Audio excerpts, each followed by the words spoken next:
people that could benefit from your wisdom and knowledge and the things that you've accomplished in your lifetime. And I'm waiting on the book. You should do a book. On the way. Outstanding. So.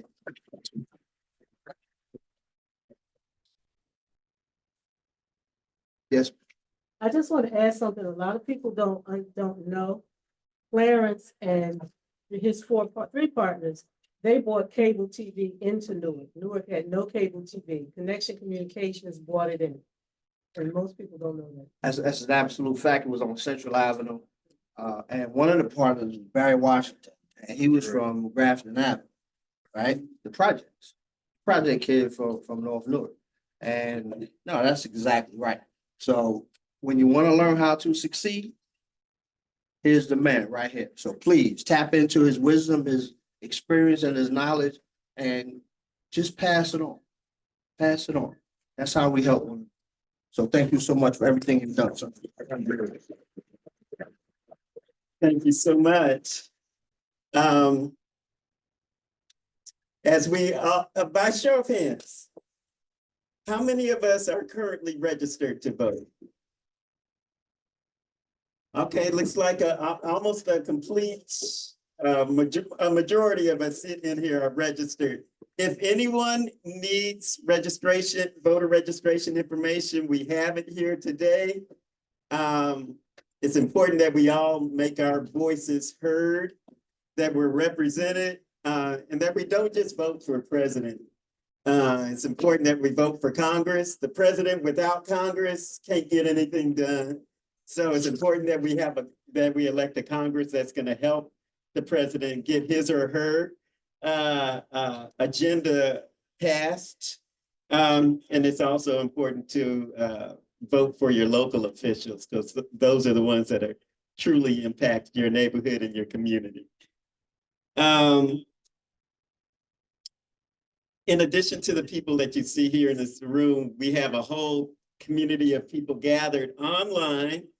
Hosting online is the co-founder of the DV Connector Network, Ms. Kaylin Dines, and she will be, she has a few people that would like to issue tributes to Mr. Ali. Kaylin, are you available? I am here. Yes, and thank you and greetings to everyone. I believe we are now at the point of the conversation where we're going to first turn it over, if I'm not mistaken, to none other than Andrew Frazier, who will be giving us some greetings. Great. Hello, everybody. Welcome again to DV Network. Those of you online, we would definitely appreciate if you would just type hello or something in the chat so we can make sure we know who everybody's here after the fact. Always excited about being part of this. We have a great guest today, Mr. Clarence Ali, and it's my pleasure to be part of the DV Connector Network, and we're recording this along with the other ones, so we'll send out access to this as well as all the other DV Connector videos. So great, thanks and welcome. We want to thank Pillar College, of course, and I thank Andrew Frazier, as always, for being our online host of the DV Connector Network. And so I believe I'm really supposed to be passing it back to you, David, according to this agenda that I have here. Is Mr. Washington available? Mr. Washington is in the room, so we're passing the mic to you. Okay, at this time, He is in the room. He is in the room, and he's off mute. Good morning. Good morning. Can you hear me? Yes, good morning. Oh, great. Well, Don asked me to kind of give an intro overview to Clarence Ali and his role in the Connection Communication Corporation. And quite frankly, he was the spark. His social life led us to cross paths several times in New York City in the clubs, and in Newark when we decided to start a club in Newark. On Thursdays, Clarence was a regular and started promoting his plays at our disco, B Square. And so I went to one of the plays, and it was New York quality. And I immediately said, what can I do to help? And he said, well, Prudential, you work for Prudential. Prudential gives us money. Maybe they'll give us more if you join our board. And so at his invitation, I joined the board. And after one of the meetings, we were discussing finances, kind of debriefing in his office. And he casually says, well, if we had cable TV in Newark, we could put the plays on television. And having done a study on my own back when I was in business school about cable TV and how a local business like that could really transform life in the community. And so, what do you know about cable TV? And he reached under his desk and pulled out about 12 magazines from the Booker T. Washington Foundation. And in these magazines was a step-by-step formula for winning the cable television franchise. I took those books home, I read them, and I came back. I said, Clarence, we have a mission. And he said, well, everything in this book we're going to do. So the first thing Clarence and I did, we got together and looked for a lawyer, and my wife's best friend's husband happened to be Melvin Lucene, who was a lawyer. And I convinced him to join Clarence and I. And we mapped out a strategy. And the strategy was very simple. At the time, New York City's council was composed of 6 whites and 3 blacks. And it was 5-4. And we said we needed to switch that 5 from white to black. So we got behind the candidacy of Ralph T. Grant. And Ralph got the benefit of all our theater and disco club members beating the streets, and we won that election by less than 300 votes in Newark and flipped the council's power structure. And from that point on, Clarence and I kept encouraging each other, and we knew no limits. If once we thought of it, we thought we could do it. And we found people who believed in him, believed in us, and believed in the mission. And we accomplished something that most people said couldn't be done. But we were the absolute first major company, actually the only African-American controlled cable TV company in a major city in this country, ever. Everybody else had others as partners. But we encouraged each other, and his confidence and my connections here in Newark. I mean, we made it happen. New Community Corporation came in, North Ward came in, and the story kind of wrote itself once we kept encouraging each other. So all I can say, Clarence, is thank you, brother. Without your confidence, without your social acumen, hanging out in New York and New Jersey, so we could bump into each other, and God took care of the rest. So thank you, my friend. Love you, brother. Mr. Washington, thank you. And I just want to pause for a second. And for those of you who are on site, bringing greetings from every one of us. Let's see, it looks like there are about 27 people in the virtual living room.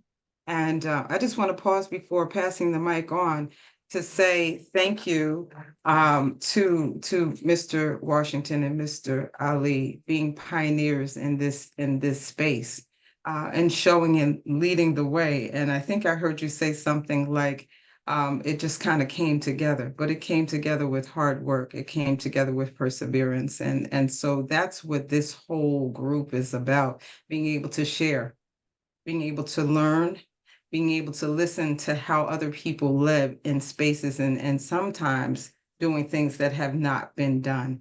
So I believe there may be one other person in the virtual living room, in the Zoom room, who is going to bring some greetings. Am I correct? Hi, Kendall. It's Henrietta, Kaylin. Yes. Hi, Hello, hello. Don asked me to talk, and I really wouldn't bust him, but I think this is kind of important. Hi, Clarence. Congratulations. Let's see. On Thursday, April 22, 2021, there was an article in the Star Ledger about the revitalization of Symphony Hall. And part of the plan was to get the Yendor Theater Company to become the first resident company in Symphony Hall. And I'm not going to play with what they meant by resident. And the article was by Tennyson Donier Coleman. Now, the cable company came second, but before that came theater on Broad Street in Newark because of Clarence. Okay, theater that we will never ever see again. Hopefully one day someone will have the same vision.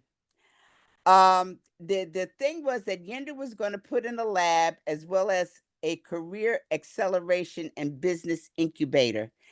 Clarence and TUI had done that. They had already done that. People came, unskilled people were trained in the theater. People from all over came to TUI. They came from as far as California. People would come from New York if they only came once or twice. I remember I took Glenn Thurman back. He came over to visit, and I took him back to New York, and he talked about the theater, and he said, you all need more money and more space there, you know? And the business incubator, we all got our start.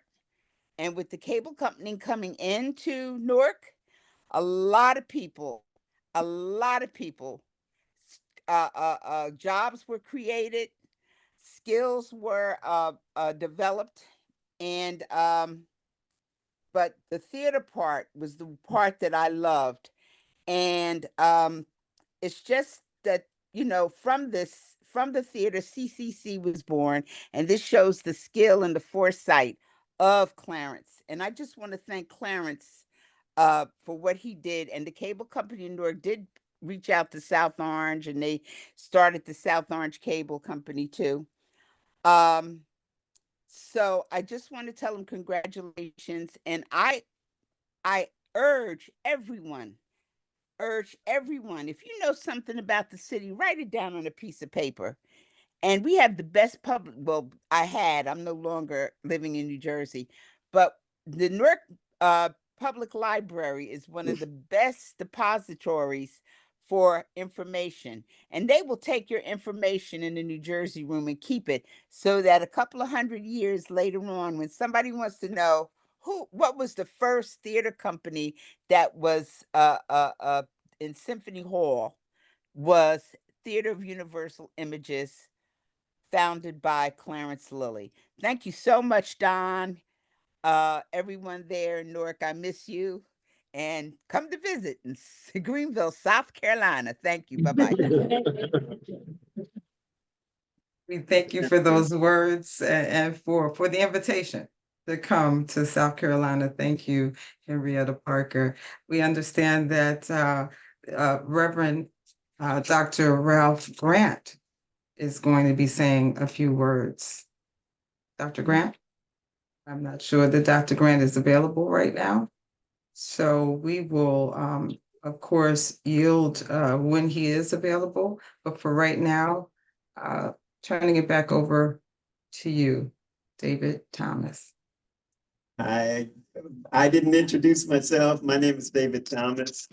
I'm a PR and nonprofit development professional.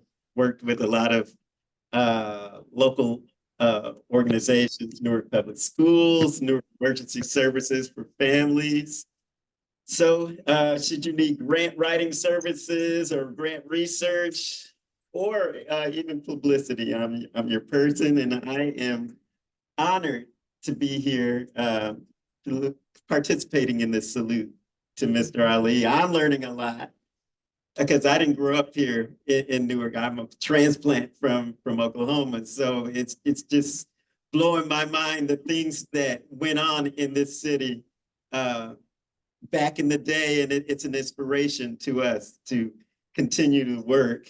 At this time, we have a video of Mr. Ali's life and career. You know what? Before we play that video, David, just one quick question. I feel like I'm seeing Dr. Grant. Yes, yes, yes. This is a day that will live in infamy in the city of Newark, New Jersey. Clarence Ali. Many of us are legends in our own minds, but Clarence is a legend in his own time. All right. What a gentleman, what a scholar, and what a thinker. For many years, I had no idea of his intricate involvement in the company for cable television. We always saw Barry Washington. Barry was everywhere. But when we found out that it was Clarence who planted the seed and the others who watered it and brought it to fruition, we call him, in this sophisticated word, a paragon, a model of excellence. He is what we need, and God is not finished with him yet. All right. There's more, much more that Clarence will be doing in the future. But we are so wonderfully blessed to have him back home as a native son. With all of his accomplishments, he has kept his feet solidly on the ground. Well, let me tell you a quick story about the time that Barry Washington talked about getting the franchise to open the cable company. There were other bidders and other individuals who thought they had the votes on the council. But I got 4 other persons who stuck with me and did not change their vote. And when the opposition saw that I had the necessary votes, they joined us and asked, may I co-sponsor that legislation with you? And being the person I am, said certainly. And so the record will show how the vote went, and the franchise was awarded to Cable Connection, Cable TV, Newark. We are so grateful for the work of Clarence and his partners, for opening doors of employment to those who needed it, opening doors for many of us to host our own television shows, and just for being a grateful person for having done a wonderful job in the city of Newark. Clarence, Khalil Gibran, in his book, The Prophet, says, speak to us on giving. And his answer is this: we give but little when we give of our wealth. It is when we give of ourselves that we truly give. You have given a lifetime of service to the arts, not only in Newark, but elsewhere. We hail you, we salute you, and we praise you, and ask that God's continued blessings will always be with you and your family. Pleasant dreams, my friend. Bravo, bravo. Thank you so much, Dr. Grant, for those powerful, powerful words.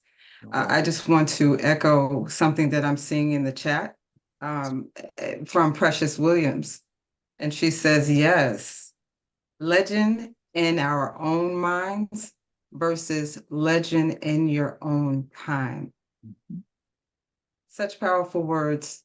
I just want to pause for a second and just also mention that as we are moving along in the program, we have people in this Zoom room from, yes, South Carolina, from New Jersey, from North Carolina, from Georgia. And then I'm not going to say New York. I'm going to say in Brooklyn is in the house. So thank you all for being here. And let me not forget Miss Griffith, coming to us from Louisville, Kentucky.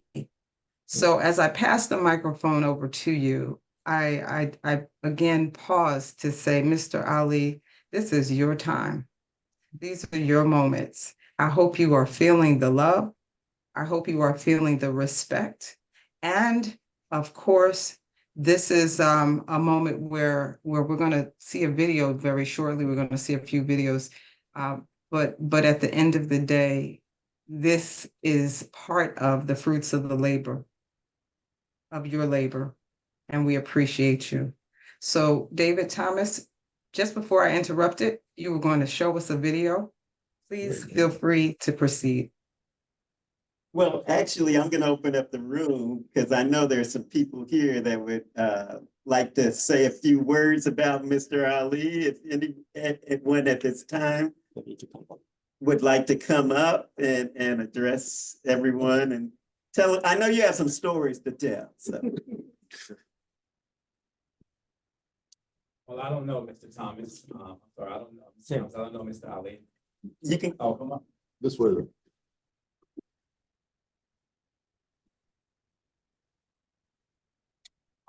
Yeah, let me formally meet you. Tim White. Tim All right. Don, one of Don's mentees. Oh, go up here? With the mic? Yep. Oh, okay. Well, I don't got much to say. I just want to say it. Right here is good? That's all right. Sounds familiar. I just met Mr. Ali. What I've heard about him already, I'm impressed. So I was gonna say, a friend of mine created a t-shirt company, a merchant apparel company. And on the t-shirt, it says legendary. Need I say more? Need I say more? This gentleman, I need to get Don the t-shirt to get to this gentleman. That's what I want to say. Give him a round of applause. Kind of said a lot to him before he came in, you know. You're supposed to save it, you know. Yeah, I couldn't. I was just so excited to see him, you know. So my name is Derek Law. I'm a small business. I own a small business, Natarius Technology Solutions, based here in Newark, Jersey. And I'm also a partner in multiple other businesses. For the most part, Barry, Clarence, and the rest of the team, they are the blueprint, right? And so I was knocking on the door at Connection Cable when I was 18 years old to get a job. And so just out of school, and I think I came back probably about 3 or 4 times. And then they hired me as a data entry clerk. You know, didn't know what I was getting myself into until I went up onto the 3rd floor to the parties as a young boy, not even realizing, you know, that Barry and them are the disco kings, you know? And so all the dancing and discos that I learned from being Connection Cable on the 3rd floor. But I'm gonna fast forward, you know, the blueprint. You know, I've been in technology for over 40 years, right? 61 years old now. Started at Connection Cable at 18, right? Worked there for 5 years. That location, I started off as a data entry clerk. When I left, I was the senior computer operator for Connection Cable. And so that launched my career in technology. From there, another partner, Robert Thomas, he's not here. I'm not sure if he's online. Following their blueprint as being the first cable operator, I worked with Robert. He was the first telecommunication reseller for cellular and two-way alphanumeric paging. I joined his rank. That took me all around the world, St. Thomas, St. Croix, building infrastructure. Fast forward now, I'm in great partnerships where we're looking to be one of the first broadband internet service providers in New Jersey to deliver low-cost, affordable internet services. And so we're on that path, not only in New Jersey, but around the country. And that's the blueprint, right? So when you look at passing that baton, right, I look at that logic. I look at Clarence. I look at Barry, Melvin, right, Al Bundy, right, several others, right, that I seen as a young man late at night, seeing Clarence and Barry and all those guys in the conference room battling it out, right, young. And so I see that right now with my team, and it's a pleasure to be here, you know. Hi, my name is Hassani DuBose. When I graduated from Seton Hall University, I had just done my first musical that I wrote and I performed in. And for Seton Hall, we were in this major theater that they didn't believe in most people could fill up, but it was called Different Kind of Blues. And it was about the things that were happening to African Americans, and it was filled up for 3 nights. So I don't remember exactly how I met you, Clarence, but Clarence allowed me to take the play. Huh? Cliff Carter. Oh, okay, Cliff Carter. Okay. So Clarence allowed us to bring Different Kind of Blues to the Theater of Universal Images for a whole weekend. Now you have to imagine the first musical up at the college, it was there for a weekend. And then it was like being off Broadway. Now it was at Theater of Universal Images for a whole weekend, and it was absolutely amazing. And then later on, Clarence allowed me to come there and do some work with him for cable connections. I don't even remember what it was now, but you had me writing something. But I learned so much from him, not only about theater, because theater and film are kind of close, but not exactly. And the funniest thing I remember is Clarence wanted to sell more tickets at the theater, and I talked him into doing like an open kind of place where people could come in and see about the theater, open house kind of thing, and watch some small performances and everything. And I got Oscar Brown Jr. to come in. And so Clarence was saying, I don't know if this is going to work. I said, it's going to work, it's going to work. So it was a lot of people there, and I was all happy that all these people came in, and Clarence Brown Jr. did his thing. And I said, Clarence, did anybody buy a ticket? Not one. So just to say that I learned a lot from this gentleman, I still am. I've been bugging him because I want to do, I don't do plays anymore, I do film. And so I wanted to do a movie about connection, I can't even talk now, cable connection communications.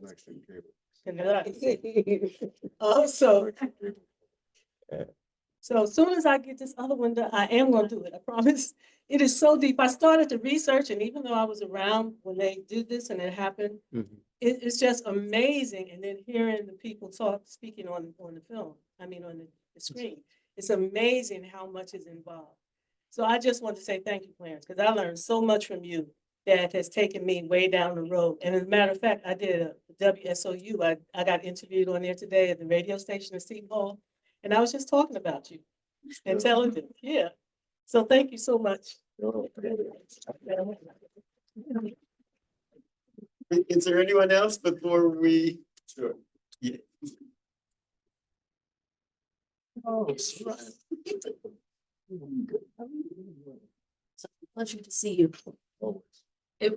My name is Soraya Perez, and I just want to say it really warms my heart to see everyone here. And Henrietta Parker and Dr. Grant, my God. It's been a long time. It gets me emotional because I came to Connection Cable at an interesting time. It was about to become Gateway Cable, transitioning. And I got to meet Clarence, I got to meet Barry Washington, I met Francisco. It was where I met Don and Al Clark and Tom Guy, the late Tom Guy.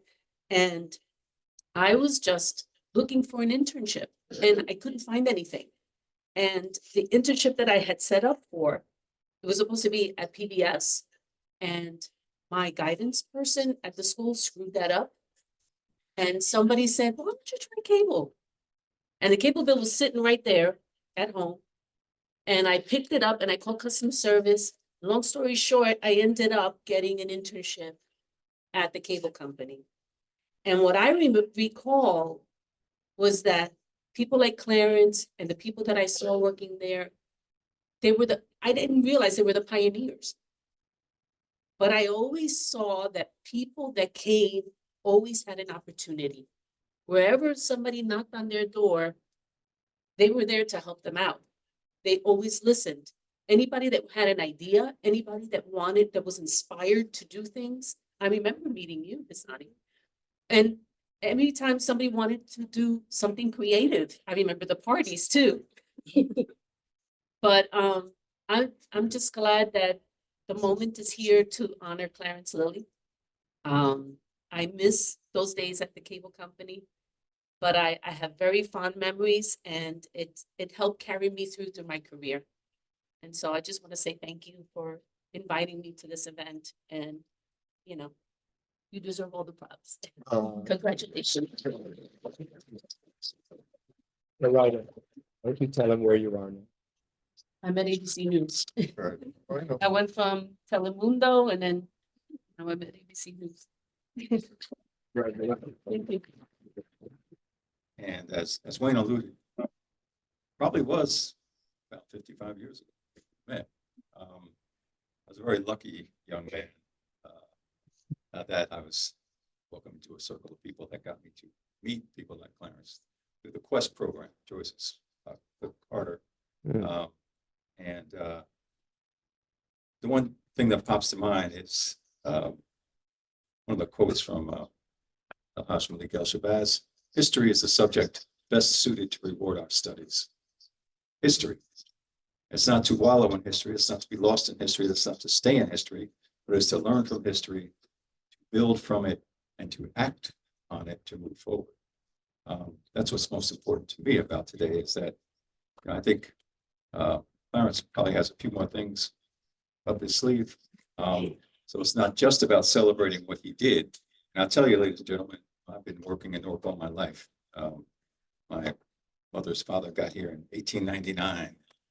Some people think I got here in 1899. I tried to dissuade them of, but as the years go by, it's harder to do. And I grew up, we're displaced by the medical school, in fact, in the Central Ward. But everything we see around us, and I've worked in Newark all my life in advocacy, neighborhood development, organizing, everything we see in Newark today, in terms of culture and arts, I don't care if it's Express Newark, it's whatever you want to name, the Halsey Street Festival, the arts, this and the arts, that, the open space and this and that. The roots of that, the deepest roots of that go back to this man and his partners, the Theater of Universal Images, right there on that side space next to Symphony Hall. That's the roots of all of that. And that's something that certainly should be acknowledged and celebrated, but also, as I said, built upon. We're here not just to look back, but to look forward. And I want to, again, thank you, Clarence, for everything you've done for our bruised, yet beloved city. I know there's more to come, and whatever I can do, let me know. So thank you, everybody. Yeah, this guy and I, we go back quite a few years, and one of the I thank God so much just have the chance to again see your face and let you know that how much I love you. And we both as thespians in the theater. I'm a writer and producer. As some years ago, many years ago, I was doing a workshop on Broadway, but the life of the legendary Sam Cooke. And I think it was 54th and Broadway. And I asked Clarence if he would come and check it out and see what he'd think. And it was raining like crazy the opening night. And in the audience, it was Clarence. And so after the performance, Clarence says, I like what I see. I think I would like to get involved. And I said, okay, that's all right with me. And yeah, he got involved, and we I may be mistaken, but I think we did at least Year and a half. year and a half performances. Yeah, we did quite a few here in New York about, and it's just been a great pleasure through the years to know this guy and said that he's a friend, and anything that he's involved with, it behooves you to get involved with Clarence. Clarence is he's a waymaker, and you'll find that there's no better kinship or friendship than you can make with Clarence Ali. I love you, man. My name is Vince Carroll, and I know you guys have a long history with Clarence. Go back way back in the day. Well, I caught him a little early, a little later. Just to let you know how resilient this guy is and how youthful he is, and kind of like keep his eye on the pulse of even changing times. I want to talk about that aspect of Clarence. So I'm on the Howard campus. Second year, had to drop out of school because my sister got very ill, was doing a very, very hard time. And then my mother got ill, so I came back and I finished school here. But while I was down in Howard, and I'm always like a Newark, I carry Newark on my back. I'm like, I'm come back and do something great for Newark. And I worked as a salesperson for this cable company. It's called District Cablevision. Now, District Cablevision was like Bob Johnson's thing. So I was a salesman, door to door, signing everybody up for cable. And I'm talking to my sister, Joyce Carroll. Joyce, I think she's on the platform here. I said, Joyce, this is great. I just had an amazing experience. And they got this thing called Video Soul. And I'm telling you, it's going to revolutionize everything. Somebody should do that. Somebody should come back and do that in Newark, because, they're getting all these franchises and people just don't know. The music industry just don't know. See, my eyes were geared on the music entertainment industry, which I had a pretty illustrious career later. But I said, this is great. She goes, Vince, my boy Clarence is already doing that. They already got that happening. And in Newark, it's called Connection Cablevision. Not only they got the franchise for Newark, they got the franchise for South Orange, they got the franchise for Jersey City. So you guys were like visionaries, like ahead of your time. See, the world didn't know that cable TV was going to blow up to be this big. The world didn't know the lottery and Pick 3 was going to be a multi-billion-dollar business.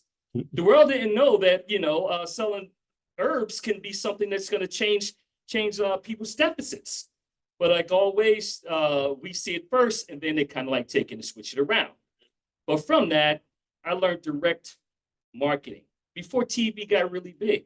And I created a marketing firm of my own since that was already in place. Clarence has been a great mentor to me all the way.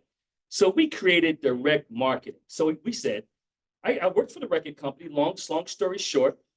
They gave me a big budget, let's say for a rapper, I don't want to name.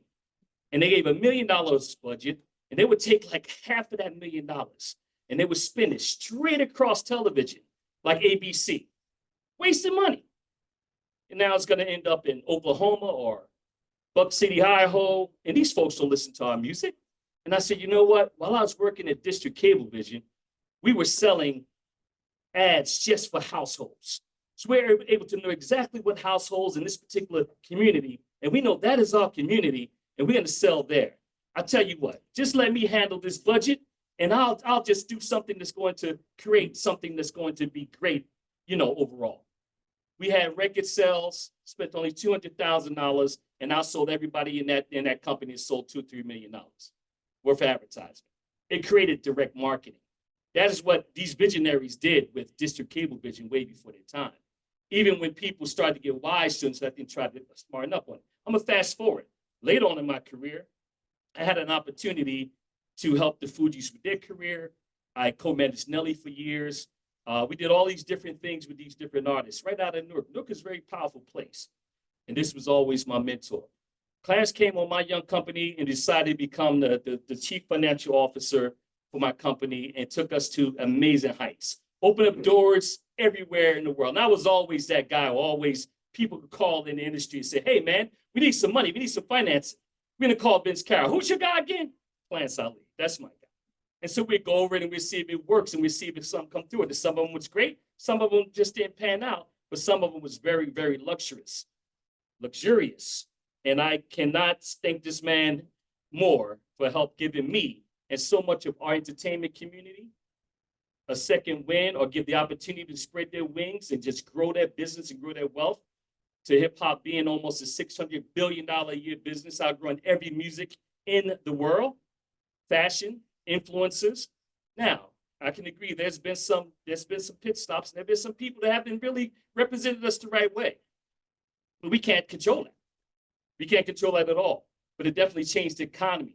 But it was this man who came up out of one era and believed in my era and said, you know what, I'm gonna help you and help these other guys get to where they're going, because I know the importance it is for our community as a whole. Thank you again, Clarence. I appreciate you. Hey, Clarence. Francisco. Hi, my name is Francisco Saldana. I was there in the beginning.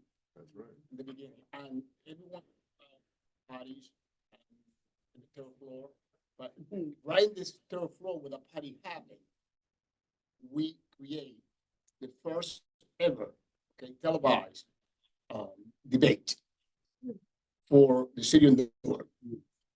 That's right. Remember, Chopin was South Ward councilman, and he was running against Kenneth Gibson. And we that was the beginning. From there on until we left the company 3 or 4 years ago, we was having those debates, having the candidate express the platform. Now there's no longer anymore. Vibrys was 100%, part of it. Not just the debate, but we did every single parade in the city of Newark, right? Live. So it was not tape delay, it was live. We created fiber network through the city of Newark that we was able to transmit those parade live. And that's all because Clarence was the one that they had the vision. And I thank you. And I'm really glad to be part of it. Oh, glad to have you.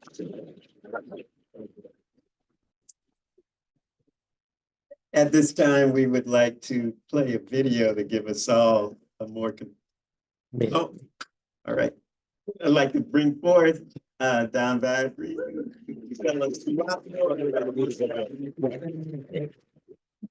First things first.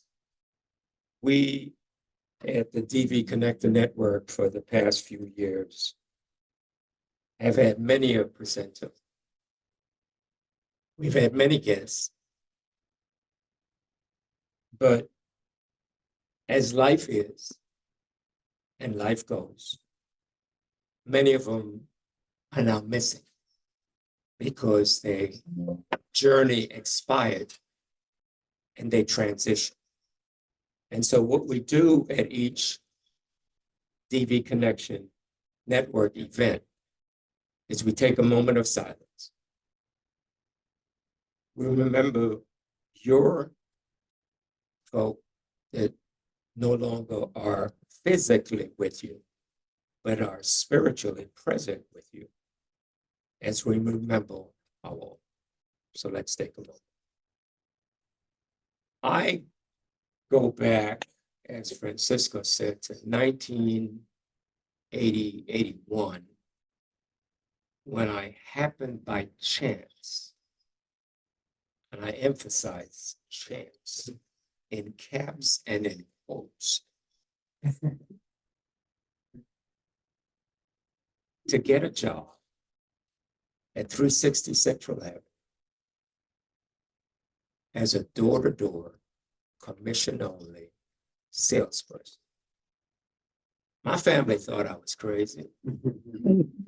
My friends thought I might not even survive the city. But somebody, or two people who actually believed that I could do this And I set out to prove them fearlessly. I failed my first few weeks,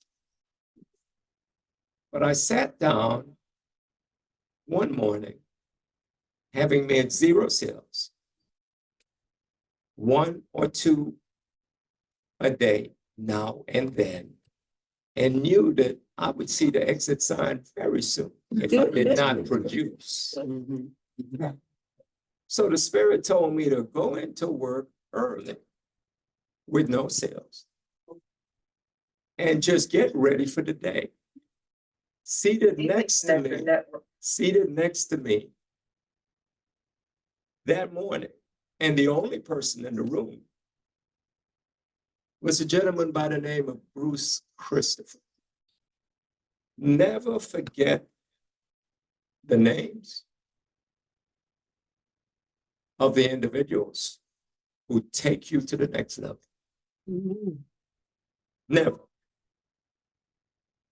Never forget their intent, their purpose, and the divine providence that put you in their space at that time to make the difference in your life. Bruce Christopher, smoking his cigarette, pile of sales, never seen him. So I introduced myself and he said, "Oh, you must be the new guy. A lot of people talking about you." And I said, "What are they saying? That you're not gonna last." And I said, "Who are you?" And he said, "Bruce Christopher." And I looked up at the board and he was salesperson number 1, bringing in 12, 10 sales every day. I said, "Bruce, I haven't seen you." He said, "Well, I don't go to meetings. I don't have to go to meetings. I just bring in my paperwork and my cash and I just leave."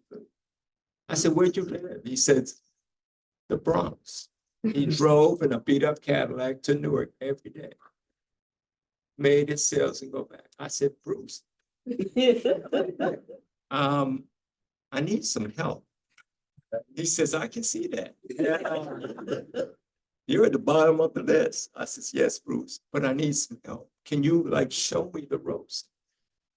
He put down a cigarette. I'll never forget his face because he was an elderly gentleman at that time to me. And he looked at me and he says, "Don, I will help you.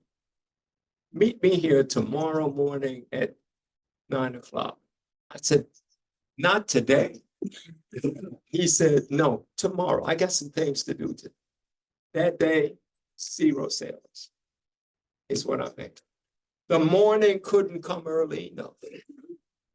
I was there maybe 8:30. Bruce Christopher pulled up, started smoking a cigarette, said, "I got to do some paperwork." Took 30 minutes to hand in his sales, put the cash in his hand, and we were off. And Bruce simply taught me to just be yourself. It is not how you were trained, which is the tools that you need in order to be successful. You need to have a toolbox. But in the meantime, you always have to be yourself. So Bruce would knock on the door, see a lady with a baby and say, "Oh, isn't that a beautiful baby? What's the baby's name?" No discussion of cake. And the lady would just start having this conversation with this stranger named Bruce. And he would say, "You must have a television or 2 inside here to entertain this child when he gets there." And the lady would say, "Yeah, we have." And he would say, "I would like to perform a marriage ceremony for your television because you see, it's a little lonely. And I got something that's important." And she would say, "Please, I don't want." And he would move to the next one. "Well, the gentleman and I are working for a company and we have to ask you some questions. And you don't want us to be in the unemployment line. We need answers to these questions. Can we just come inside?" Once he came in, Bruce taught another lesson. tell her where to sit in her living room. Take command. Wow. Then he said, get down on one knee in front of her and start your presentation. Don't get up off that knee until you get that signature. Needless to say, my friends, I was number 2 salesperson. All because Clarence and Barry gave me an opportunity to enter the door. And Calvin Reed, who was my immediate boss and in charge of marketing and sales. So I said to Bruce, why can't I just be salesperson number 1 one time? Bruce said, because I didn't teach you everything. I said, well, when am I going to learn everything? He said, when I leave. I said, when you leaving? He said, very soon. I'm getting tired of this run in and out of the Bronx. I'm getting older now. I'm going to find something else. Before Bruce left, he taught me everything. And he gave me a holistic education about the art of persuasion. But it's based on your soul, he said. It's not based on the toolbox. And I never forgot that. And that's why I have evolved to become who I am. Now, fast forward to Barry and Calvin, Clarence, and that era that we speak of. Everything has a source, including you. Whenever you have a trepidation about something, always trace it back to the source. Because you see, if you trace it back, you'll find a solution. There's another thing that Bruce taught me. When you have a sales issue or problem, no, you don't have a problem. Somebody has a problem. Your job is to trace it back, find out where, and then fix it. And so we gathered in this room today because you made the time, you made the effort, and you are experiencing moments of history, precious history. We are not just proud to stand in the presence of these gentlemen who are pioneers, but we, in this presence, must understand that we have a gift. Every day you wake up, you have a gift. And if I ask you what your gifts are, some of you are teachers, some of you are writers, some of you are this, some of you are in construction development, others are doing, fiber, and so everybody has a gift. Some people have multiple gifts. But some people have what I call unmentioned gifts. They don't know the gifts they have because nobody pulled it out of them yet. And then here's the third one. We all have gifts that are still yet to be revealed. And those gifts might be more precious than the first two. So never underestimate your gifts. Always pull your gifts together. And today we are experiencing a gift like none other. Both Barry Washington and Clarence have never had the opportunity to really tell their story as pioneers. Pioneers in media, in communications, and recording company, in theater, in film. in theatrical productions. Imagine it. So we will help you with this documentary. We will make this documentary happen. And we will want this documentary to be distributed to our children who need to know the source of the truth in the beginning. And so Clarence, as director and producer, financier, entertainment, started out really from small beginnings, very small. One of his first enterprises was to put $10,000, I believe, into a recording company with a partner. That 10,000 grossed in the first year, 350K. And he left after a few years, went on to his next venture. And as he moved from venture to ventures, he realized his gifts, his skills, and he pulled them together. And fast forward, that's how he founded the first, the greatest Black theatrical production company in the city of Newark, Theater of Universal Images. Forever speak its name. Theater of Universal Images, abbreviated TUI, where he trained actors and actresses, some who had no experiences, placed them on stage. He not only did that, but he then moved forward and had a media and education division attached to that. And that started to bring in money, much needed money.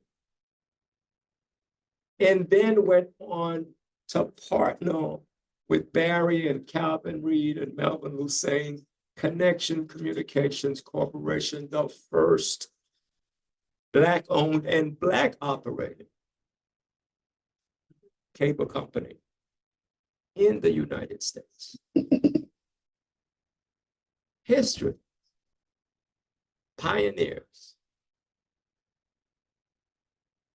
And then also got the franchise to have minority ownership in the cable company for Jersey City. And then later on, as he'll say, a few more. And then also with some other investors started doing music festivals, including the one in Jamaica, Reggae Sunsplash. Reggae Sunsplash in Montego Bay. Yeah.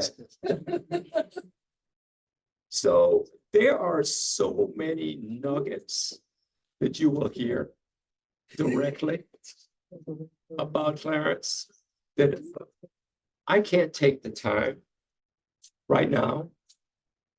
But the gentleman before you is a giant.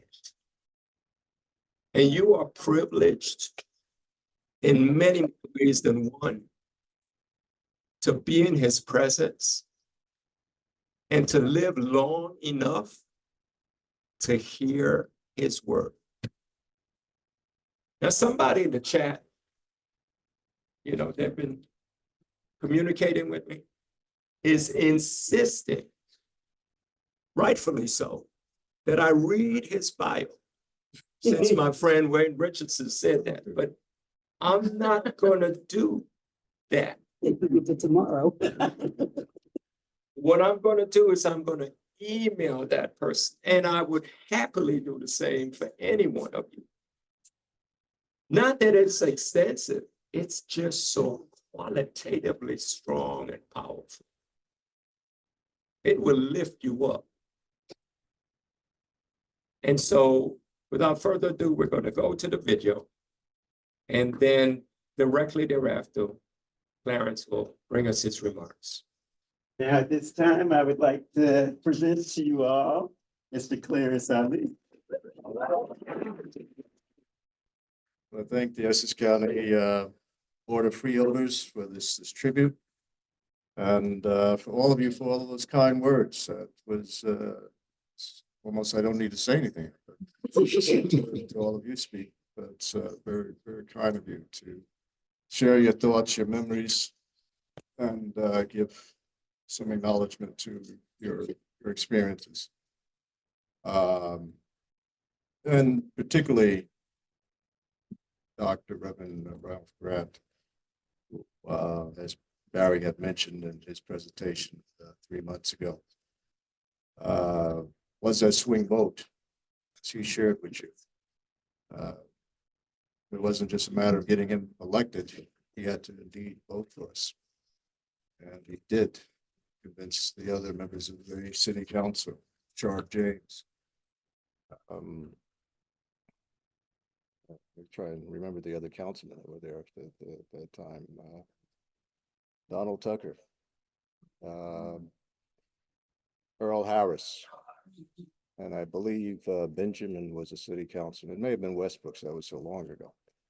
But we certainly thank you, Reverend Grant, and all of your fellow council members for making that possible.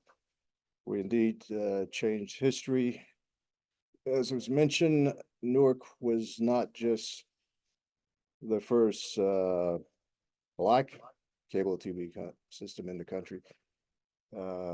Connection Communications Corporation was the first urban cable television system in the country.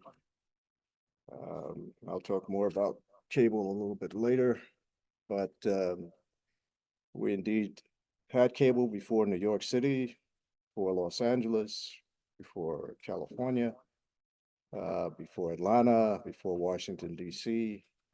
Newark was the first, as Newark has been in so many areas, the first in the country. I started out in most of my life, particularly as an adult. I've been a lifelong entrepreneur. I've only worked for myself. Always had my own business or businesses. And primarily in entertainment, media, communications, and derivatives. Of course, been involved in a lot of financing and investing in my older years, and particularly post cable TV operation. But I started out very, very, very young. I was a working actor as a teenager, meaning I was getting paid to act, do commercials, print work, etc.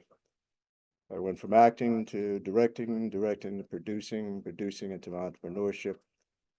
I also had a broadcast engineering license, which meant I could operate most radio transmitters.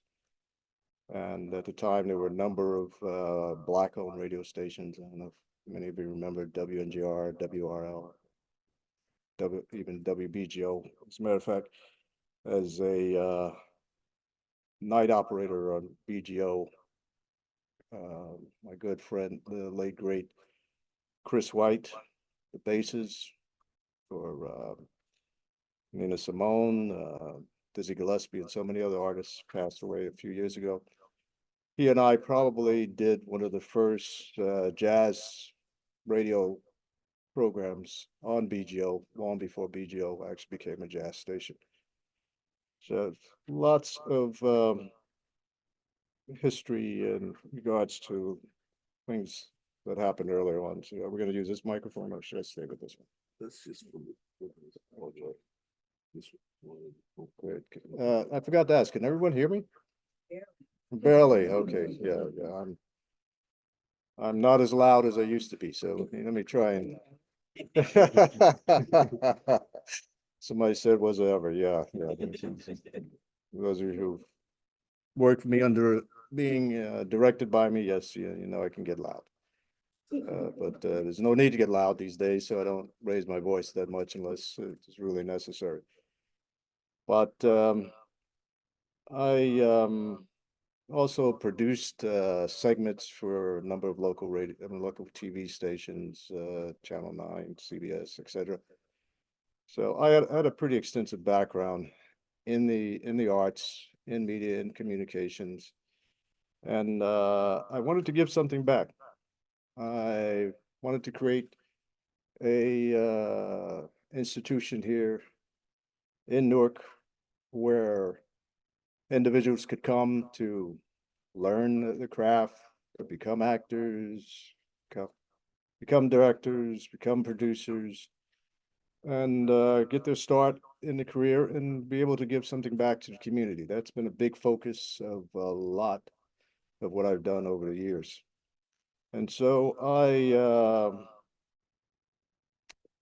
talked to some of my friends. One person I spoke to was Douglas Turner Ward, who is probably the father of the contemporary African American theater, let's say, movement.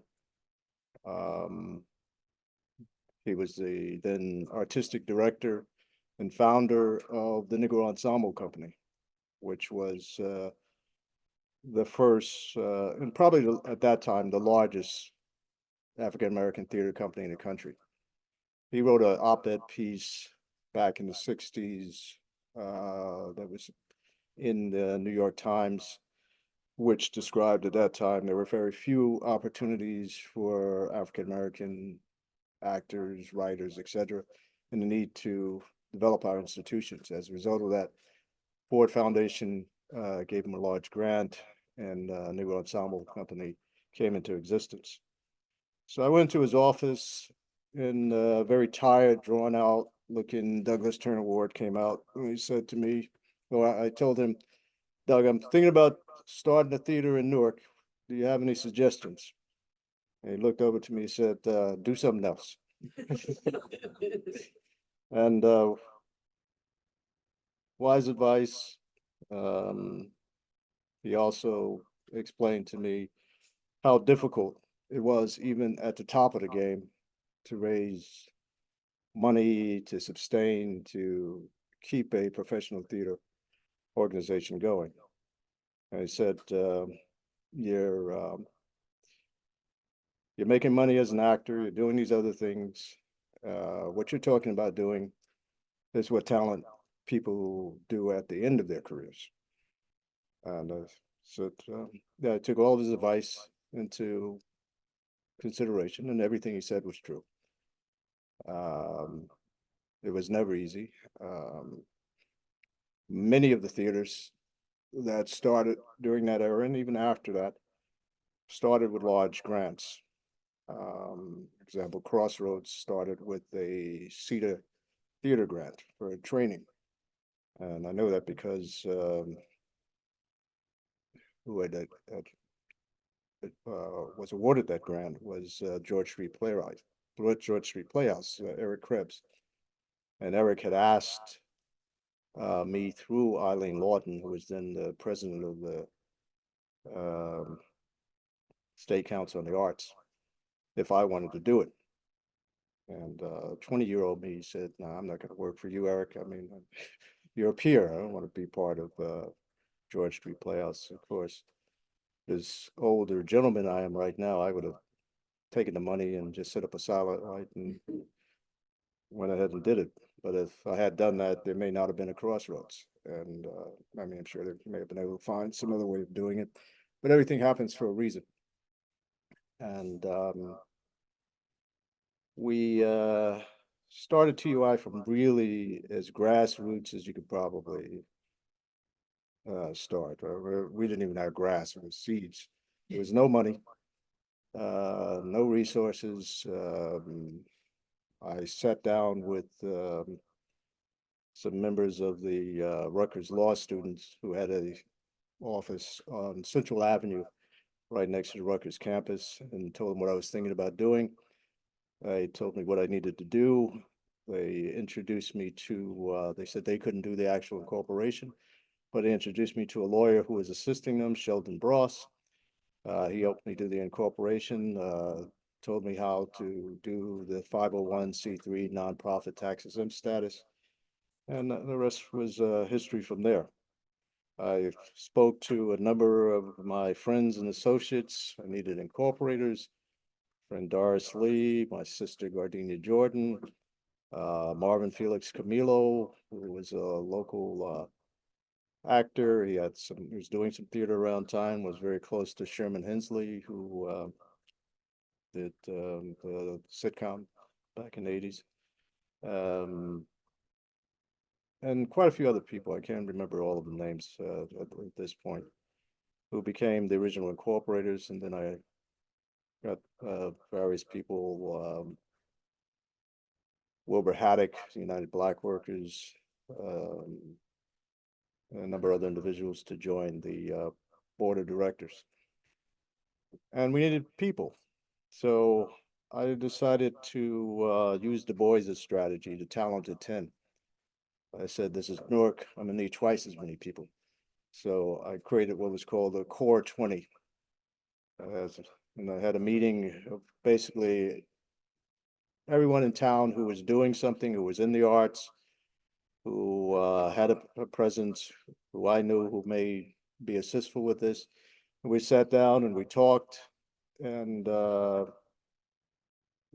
very few of those people wanted to go into a venture where they weren't getting paid. So only a few of them stayed around. Gwynley Arch, Steve Walker, Willie Gibbs, who eventually became the technical director, and has always been a lifelong friend of mine, and many others.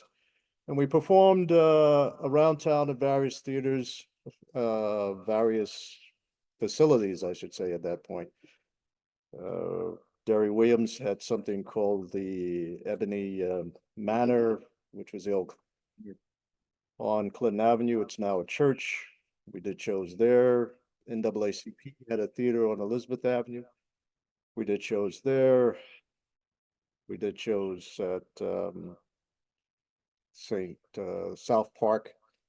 It would be, this was a facade. And essentially we would take the money that we made from doing those shows and just continue to build and do bigger and larger shows. Then Joel Crooms, we're getting a little bit of feedback. I don't know if the audio is a little too loud there. Okay. So we just want to make sure people can hear it. Okay, can everyone hear, or am I still too low? Can everyone in the back hear me? Okay, good. Good. And Joel was part of a Black student movement that we all were part of. And he told me that Channel 13 had a facility in Symphony Hall, and Channel 13 had moved to New York at that point, and they needed a presence in New Jersey to show that they still had an operation in New Jersey. He said, would you be interested in using that space? I said, yeah, it makes perfect sense. That's what we need. It's a studio. It has lights, sound. We can make that into, I mean, it's not specifically designed for theater, but we can make it work as a theater. And that's when we moved into what we called the TUI-1 space in Symphony Hall. And we stayed at that space for numerous years. And we did an average of 4 to 6 productions a year, which is probably unheard of in these days. We toured those facilities, those productions around, because contrary to something some others said in terms of getting grants, it was years before we received grants of any substantial nature from anyone. We sold tickets. Most of our were sellouts. That's how we stayed in existence. We operate more as a commercial operation than probably a nonprofit operation. And in hindsight, probably if we stayed focused on that aspect as opposed to trying to meet the accommodations of the grants, the State Council of Arts, and so many others, we may still be operating. But I'm going to try to keep the story focused mostly on the theater and the cable company. I mean, as you have, who have read my resume, see that I've done quite a few things, and a lot of things overlap. So if I do overlap, and I'm gonna try to tell the story in a kind of chronological order, but I may not be able to keep it in the chronological sense as well, so please bear with me on that. But I also want to thank all of you who took time out of your schedules to come here and help with this celebration. And again, all the kind words that everyone said here from Francisco. When Francisco first came to get a job and work for us, brilliant, but Francisco could barely speak English at that time. But Francis was a case in point. Francisco is now the director of production at ABC Good Morning America. All right. We have numerous people from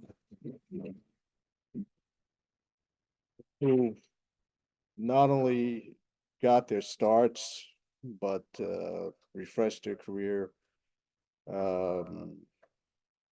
Everyone from and at that time, getting back to the areas, and we're talking the 70s right now, probably into the 80s. We had a it was close to, I would say, 21 black theater companies in the metro New York area. And most of the actors that you see with the mega deals, Denzel, Morgan Freeman, Samuel Jackson, Lawrence Fishburne, they all came out of our theaters. As a matter of fact,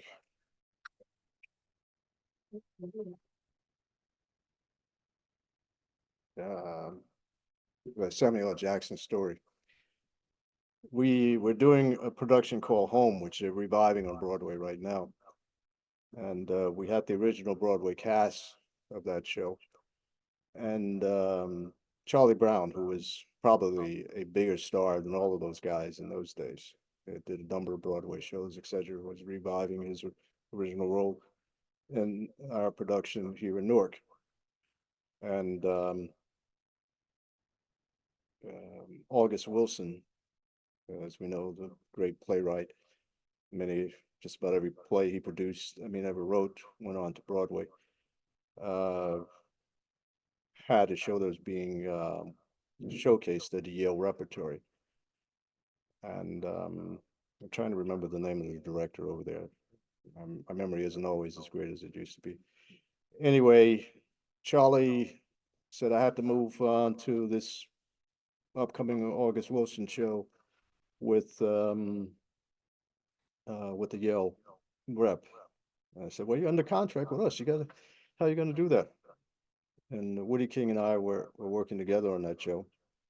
And Lloyd Richards was the director of many of August Wilson's shows. He directed the original Raisin and Son on Broadway. So very established, the late, great Lloyd Richards, has to say. And fortunately, even watching these videos, some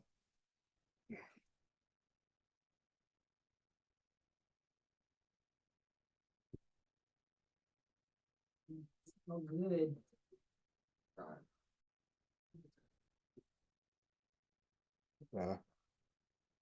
we've just lost so many talented and great people over the years.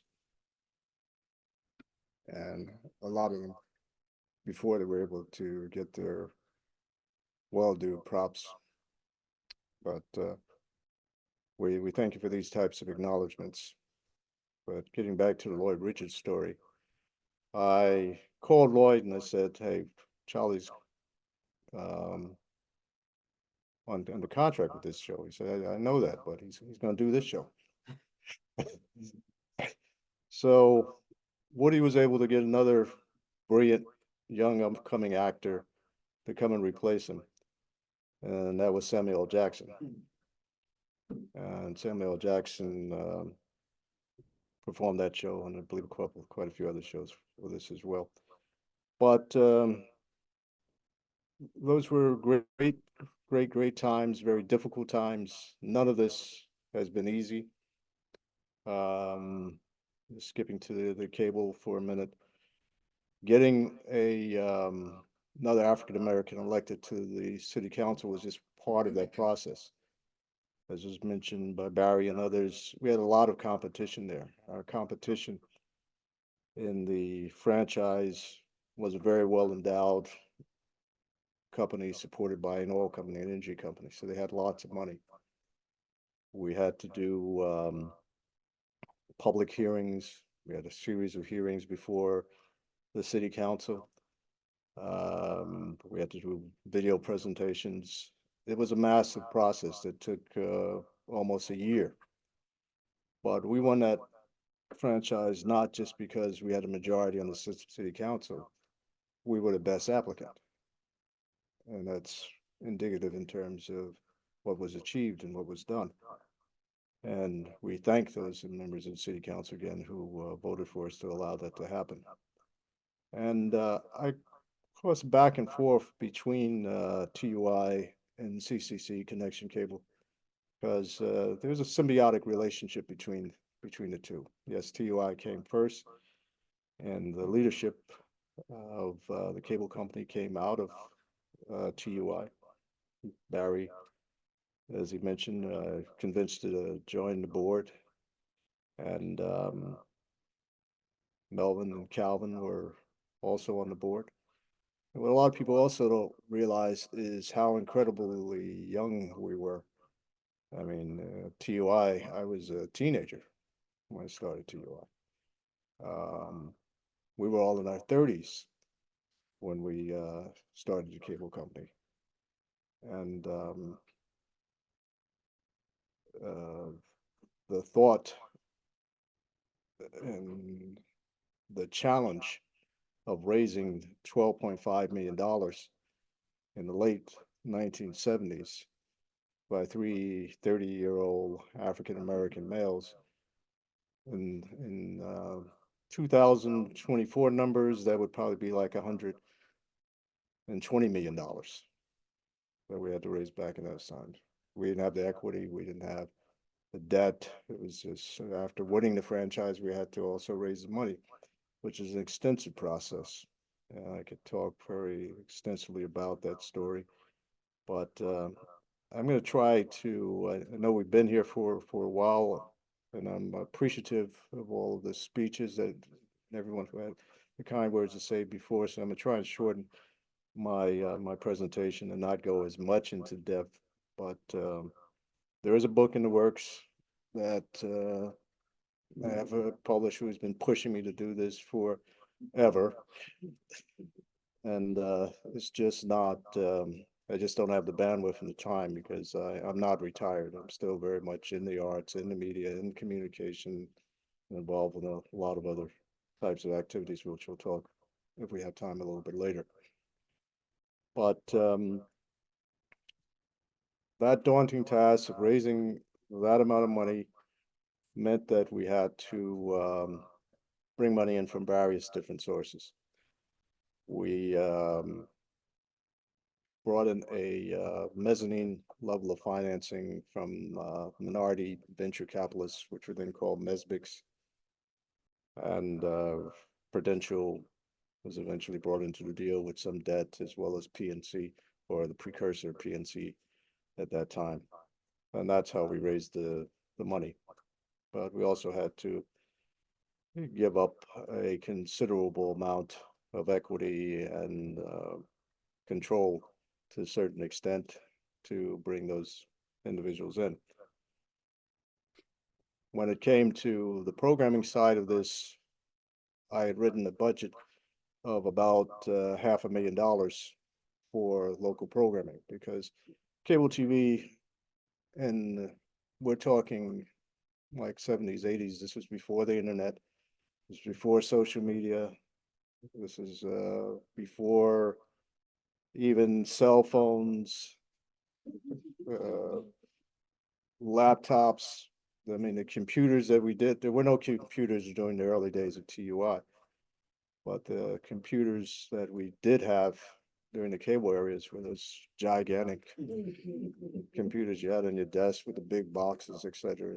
No, couldn't do any of this sort of commuting. So a lot of people ask why isn't there more history and more of this involved on social media? Why don't we have a website? Because those things didn't exist at that time. And I'm sure if we had time just to go back and archive and even pulling some of the video that we were sharing with you here today was quite an exercise. We had stuff in storage because we taped everything. We taped all of the plays, and as Francisco said, we not only did the first televised political debate, we covered every football game, every basketball game, every parade, every city council meeting, every event of significance that took place, we covered, and with public access. So our local origination, much more so than most of the cable TV systems across the country, was like local television. People got to see themselves, got to and find out what was going on. We had news shows. We had an excellent staff, the late great Tom Guy, Al Clark, Zoraida, Francisco, with a core. At TUI, it was Willie Gibbs, Pamela Goodlow, Oceani Baruti, and many others during the course of the times. But the success is always the direct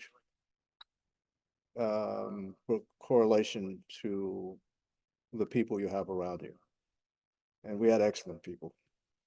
And all of them have gone on to do bigger and better things.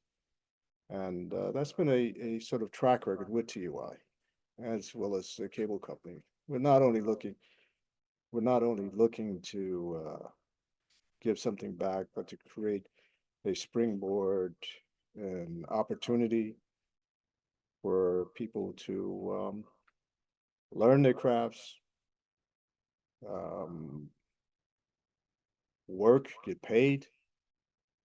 Most of the people who are working even at the cable company now are all people, and by and large part, that we hired or came as a result of the people that we did hire.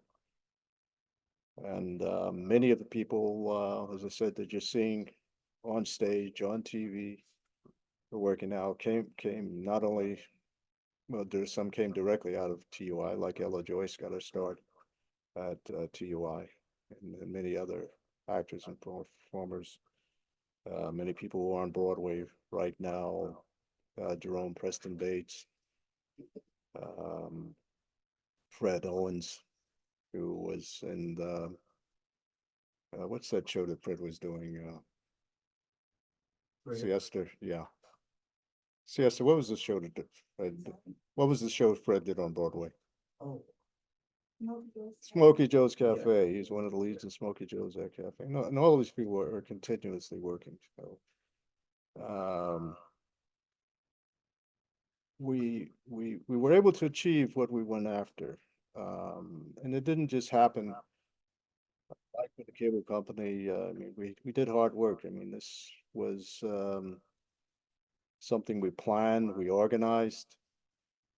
We would have annual retreats with the TUI board to map out where we were going, what we were going to do. I mean, talking 10, 20, 30-year plans. I mean, the last one of those, I had a question mark 20, 30 years beyond Africa.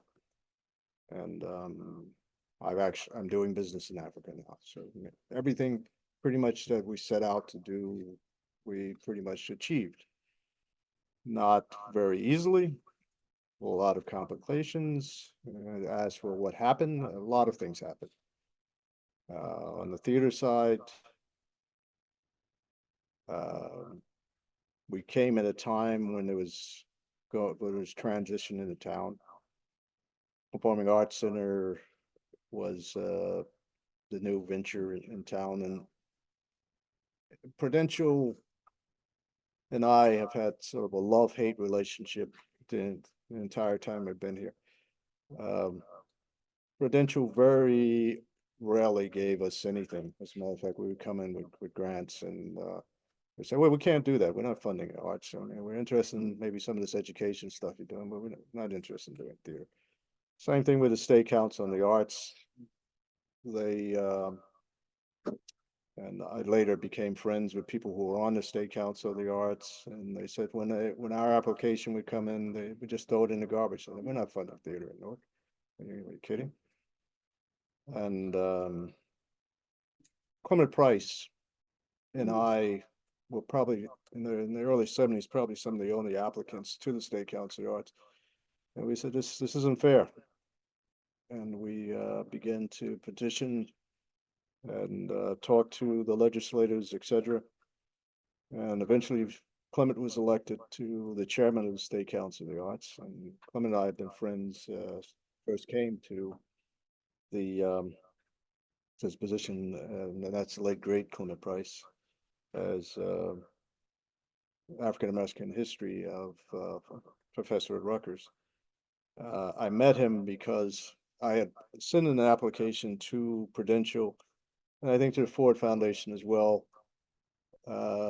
which the objective there was to create a animated series showing great African civilizations, and they said that would be an impact in terms of encouraging and motivating young people to see what their heritage was and what they potentially could be.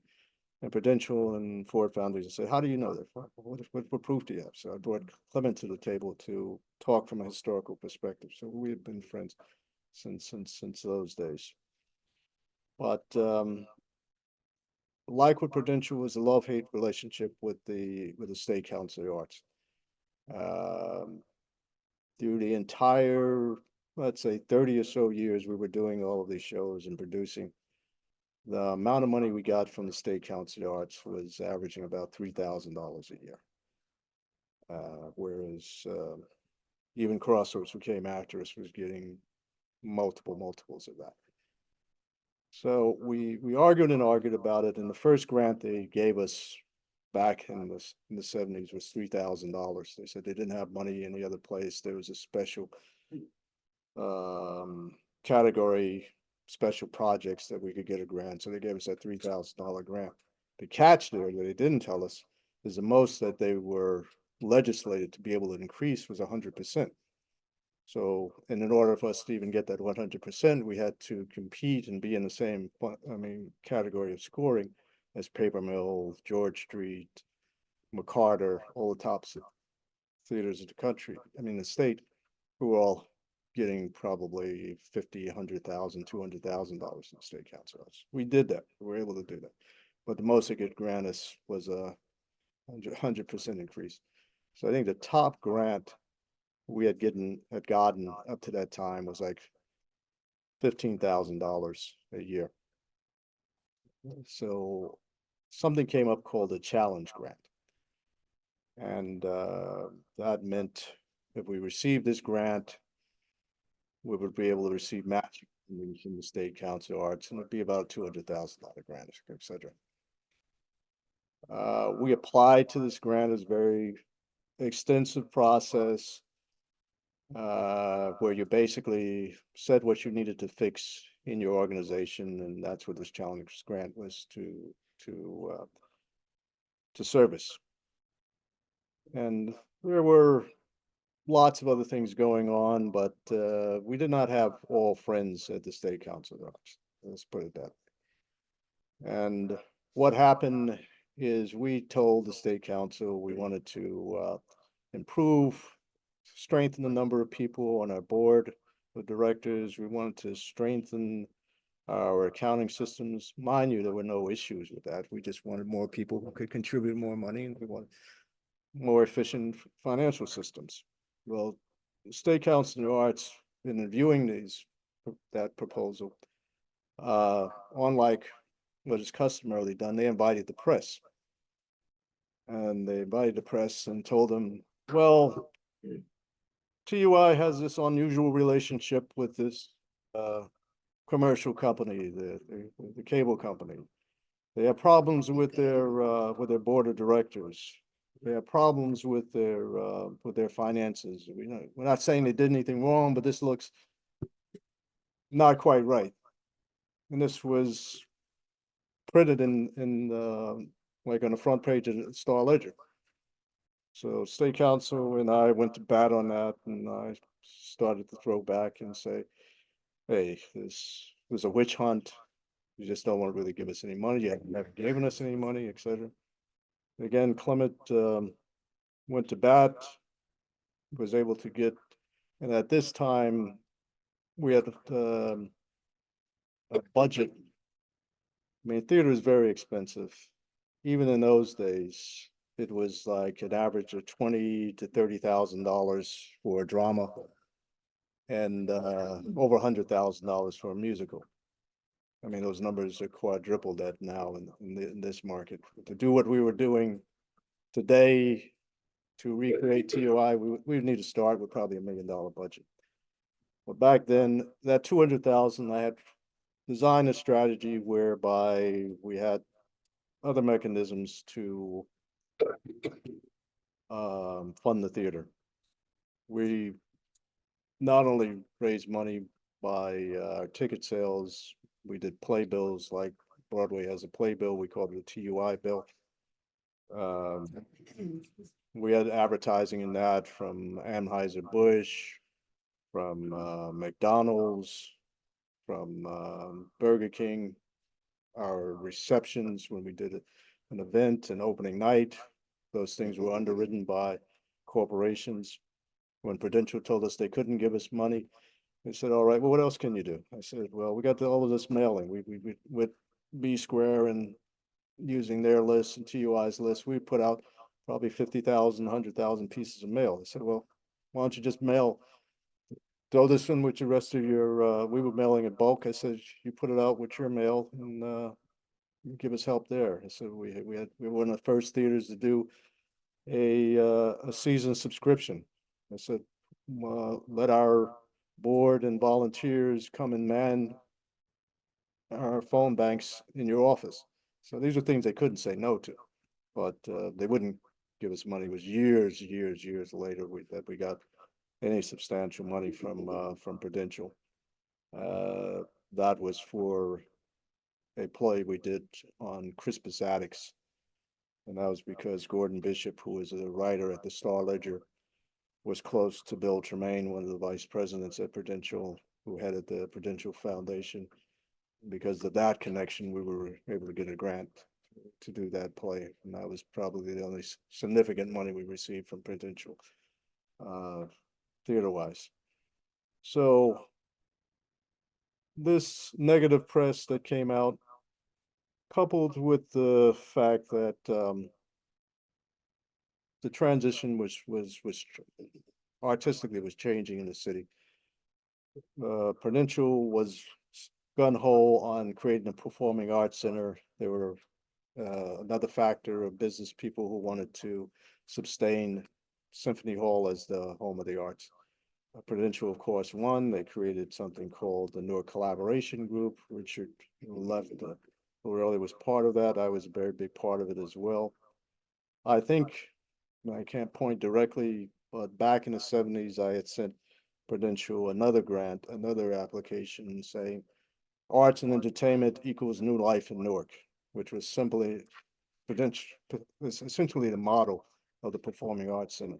And I was reading in the paper the other day what the Performing Arts Center is doing now with this new development is just a magnification of that same strategy. So I won't take credit for that, but somebody put it in the air, and definitely during that Newark Collaboration Group, Elizabeth Del Tufo asked me to become the president of Newark Arts Council, which I reluctantly agreed to do. And I told her, Liz, I got my own vision in terms of what this should happen, but we did it anyway. And I authored, or the the Newark Arts Council authored a study of the impact of the performing arts to Newark, direct economic impact. And this was of all the arts organizations. There was, at that time, probably 10 arts galleries. There were other theater companies. And if you're interested in more of that history on Newark theater, because TOI was not the first theater, but probably the most successful theater. There were theaters back as far as the 30s and 40s. I did a talk at the Newark Library, and I believe that video is still available, and where I discussed that entire history. But what began to happen is as the Performing Arts Center became more of a reality, and I was sitting as part of one of the planning members there, I said, well, who's going to get the parking concession, and who's going to get the restaurant concession? And the more of those questions I began to ask, all of a sudden I was off every committee. And all of a sudden there was also, and I'm not putting these things in direct correlation, but I think they all sort of tied in here and there, and there are probably some things I'm leaving out. But all of a sudden, the space we were in Symphony Hall, the TUI-1 space that you see in the video right next to the main stage, was no longer available. We had to find a new home. And I had come up with a strategy even before this was said to us. I was reading the signs on the wall that this was happening. We were using the terrace ballroom. We did concerts as well as part of the fundraising activity around the theater, just generating revenue. And we did a series of dinner theater type shows, and I was going to convert that to the new operations for the theater in Symphony Hall. There's more seats. You sit like 1,000 people as opposed to 150 seat people would get sit in the TUI stage.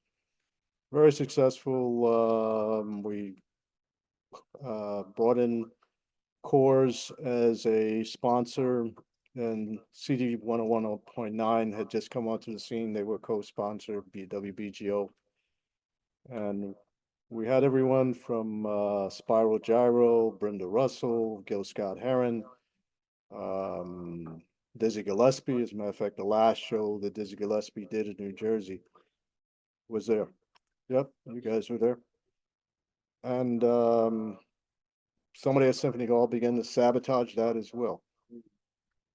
But so the writing was on the wall. Hey, you're not welcome here anymore. No room in the inn. We started to talk to other theaters, other potential venues. Rutgers Provost had sent me a letter years earlier saying how much they loved us. We're welcome anytime. I called her up and she said, well, we changed our mind. We sat down with the Performing Arts Center because, you know, they had that smaller space, or still have the smaller space next to the main stage. So, hey, we could use this space. We could help you raise money. We don't need any help. We're not leaving a stone unturned. We just don't fit into what we're trying to do. So Clement was again able to get the state council to grant us an increase from that 15,000 to 30,000, which again would barely pay for one play. And the main objective with doing that challenge grant was to put a big chunk of money on that we could use for fundraiser, which would then be going forward. But it came with with conditions. We would have to give the State Council of the Arts control of the board. We would have to give the State Council of the Arts control of the finances. And I said, are you guys crazy? I said, listen, that's an insignificant amount of money. This is mostly my money. I'm the one who's primarily financing this. And this was also at the time we were selling a cable company. And cable company provided the trucks that we brought the lumber for the sets and things of that nature. So major impact. I mean, you have to know your battles, what battles you can win, what battles you can lose. And at that point, I just said, keep your money and keep your space. And I'll just continue to do theaters, other places, as Bill Stone said. He and I got together. We did a show off Broadway around Sam Cooke that we ran off Broadway for about a year and a half. And still do shows occasionally under the TUI banner and other projects on the TUI. TUI never went anywhere. It's just that when we took the sign down because it was no longer our space, we were written off. We were part of again, I was at the one time the president of the Newark Arts Council. We were still paying our dues, and all of a sudden we weren't listed as a member of the Arts Council anymore.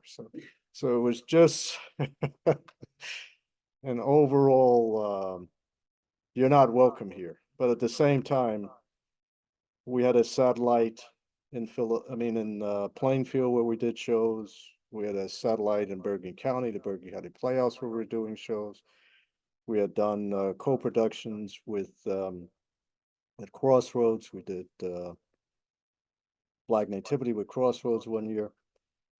So there were options in terms of other places where we could move, but Newark is the home. Newark is the base. That's where we were established. And if you don't want us here, even if I won, you're still going to be creating problems. Whereas on the other side, I was being welcomed every place else in the world. Being welcomed in the Caribbean, as being welcomed in Africa, as being welcomed in Europe. So why beat your head up against the wall when you can go other places, develop content, do other things? So that's sort of what happened with TUI. I mean, I still have visions, I still have designs in terms of how we potentially can bring it back or continue it.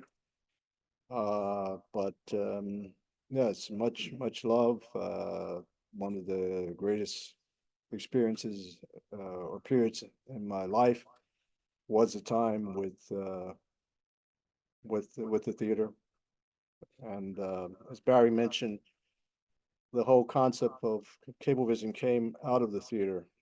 Not only did I give Barry those magazines from Booker T. Washington Foundation, I told him there was also a study that Richard Roper and Bob Otnoff, who later created WBGO as a jazz station, had done on the need or the impact of media, communications, cable TV in Newark. And I said we could probably get a copy of that. And I spoke to Richard, because Richard and Roper and I would play chess every week with a number of other people. And he got the study, and that was essentially a blueprint in terms of how cable needed to be established. And we were not the first franchisee of cable in Newark. There was a company back in the 60s called Teleprompter, who had won the franchise in Newark and New York and other places. But in the early days of cable TV, remember, of those of you who are my age or maybe a little younger, we only had broadcast television. That's like here would be CBS, ABC, NBC, Channel 9, Channel 5, Channel 11, Channel 13. I mean, New York had probably the lion's share of stations. But cable was primarily a rural operation. CATV, community cable antenna. There's people who lived behind a mountain couldn't receive those signals. In most markets outside of New York, you may only had 2 or 3 stations that you could watch, and they weren't on 24 hours a day. Television would end like about 12 o'clock at night or something of that nature. So people were in a market where you had you had 5, 10 stations, weren't as interested in getting a cable service until there was the advent of HBO, movies, ESPN, etc. That drove the market in terms of the urbans. But even there, other people were awarded, other African Americans were awarded franchises across the country. But we were the only entity that not only was awarded, but actually built the system from franchise up. I mean, we laid the cable, we wired the homes, we brought in the marketing staff. Don, as he mentioned, started in the marketing area. But my good friend Don, thank you for this tribute and your staff, Richard, and the rest of you guys, Andrew, for making this happen. But Don got promoted to being our public relations guy.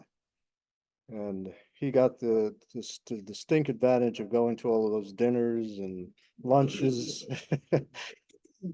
and everything else that we were contributing money to. Don was a man, and as a result of that, Don became, and he continued that role into the next configurations from Gilbert Media to Cablevision to play the role until he retired. Don became so much of the face of cable that I was at a party in New York a few years ago, and somebody was talking about cable TV, and they said, "Oh, I was involved in that," and I told somebody else that I was involved in it, and the person came over and said, "Oh, you used to work for Don Viper." And I said, "No, yes, Don and I have worked together and been friends over the years, and that has blossomed." I'll try to tell the cable part of the story fairly quickly also, in terms of what happened there. I won't, how much time do we have left, Don? 'Cause I know we have to be over. 5. Okay, I'll try and tell the abbreviated version of it. Okay, because Barry told some of the story when he spoke a few months ago.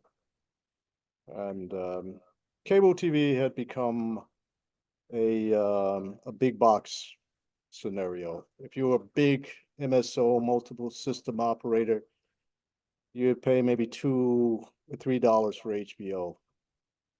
If you're a small system like us, you're paying $10 for that. So the economies of scale were not in our favor unless we got bigger. Likewise, these MSOs who had provided our equity or mezzanine financing were standing on the opportunity to double and sometimes triple their money, which they had never done in some cases in the history of those venture capital entities. So there's a lot of pressure to sell and a lot of advantage to them to sell. And we were struggling to reach our goals and subscriptions, etc. So we could either get bigger or we had to sell. And of course, the Prudentials, the Mesbics all wanted to sell. Everybody was doubling their money. So the pressure came on us, and we all voted, but I mean, it was a fait accompli. Even if we hadn't voted, they still had the voting rights and could sell the company if they wanted to without our votes. But essentially, we all agreed to do that. I became an investor after that. I invested back into the new company, Gilbert Media, and probably made more money from that sale than I did in the original sale of the company, and began to focus on content and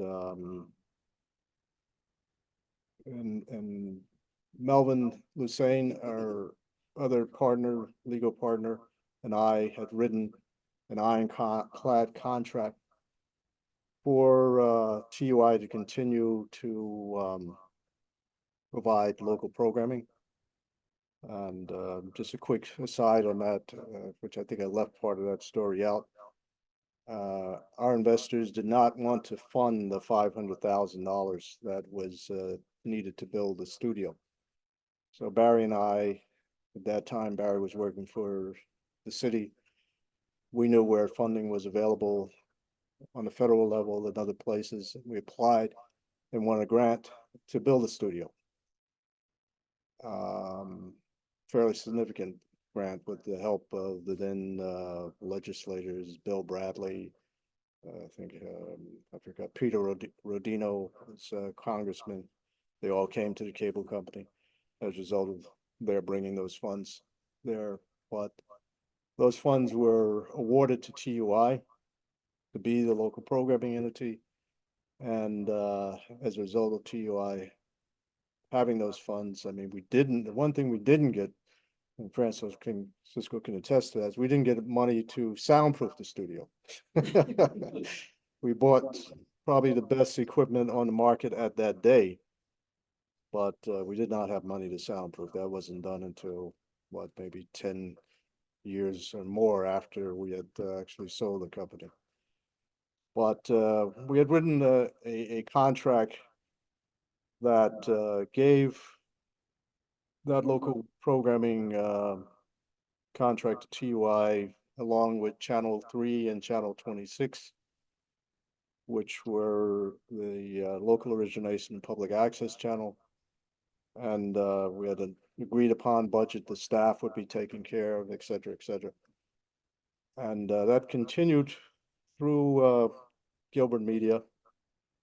And then a couple of years later, after Gilbert's Media's control of the cable company, the patriarch, Peter Gilbert, died. So the family wanted to sell the company. Number of us bid to buy the cable company back. I think there was probably about 5 or 6 people altogether. At the end, it was myself and Cablevision. I bid at $103 million with the backing of Bear Stearns, and Cablevision bid at $105 million. My bid on the surface was probably of more value to the Gilberts because I was using something called minority tax credit, which enabled them to defer the capital gains on the sale of the company, and that would be in perpetuity. They could at that time defer those capital gains. Cablevision in turn said that I was my bid would take too long. It would take too long to do this, and this went on for about a year or two or so. In that period of time, we also lost under Bill Clinton minority tax credit because one minority or Negro had misused it. There was a backlash that this is something that's just favoring Black folks and we don't need to do this, etc. And Democrats inclusive allowed that bill to be destroyed.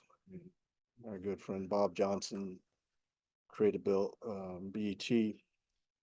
Myself and many others actually went to Congress and lobbied for this. And I remember in Bob's presentation in terms of the utilization of the minority tax credit, he says, if you're a wealthy white person, you probably have an uncle, you have this generational wealth that you can pull upon to bring in equity into a broadcast property, and this included broadcast, television, cable, even publishing, I think.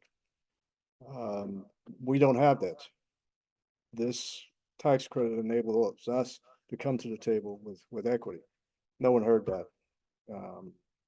I was later interviewed, and I think in one of the cable magazines, I said, this is going to take all of the incentive to want to do business with African Americans. And lo and behold, that did happen. Since that time of the elimination of the minority tax credit, we have probably 100%, 90% reduction in terms of specifically African American ownership in broadcast media properties. There used to be probably 5 radio stations that were owned: the Southern Zone, the BLS, LIB, etc. There's not one, I think there's only one station that's owned in by African Americans in this market today. All of those stations you listen to, BLS, Hot 97, etc., they're all owned by non-African Americans. They play your music, but we don't own it. But that's a whole nother story. Don't want to get too heavy into that. But bottom line is, someone mentioned the importance of voting earlier, and this is the reason why we do need to vote, because it is that means by which we do control the resources. I mean, legislatively, one time in this country, we were considered three-fifth human. We changed those legislations. We fought to create the minority tax credit. Another quick story about that. If that bill hadn't been killed, it could have changed the whole future of media and cable television.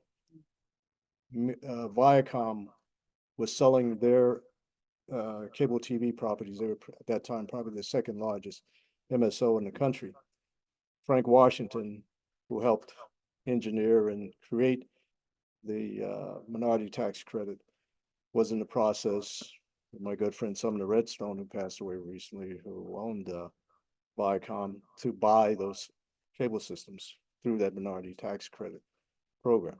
When that program went away, that sale went away, those systems were ultimately bought by Comcast, and Comcast now owns NBC and is probably the third largest media company in the country.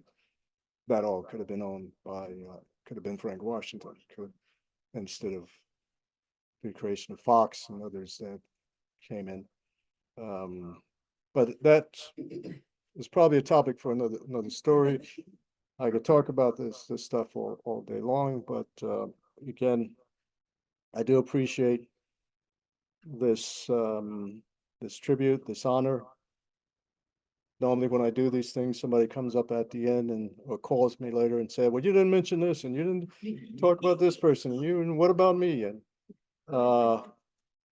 if you are here, if you're in the listening audience, if you are in any way impacted by this, or you felt you had something to do with this, if you bought a ticket, if you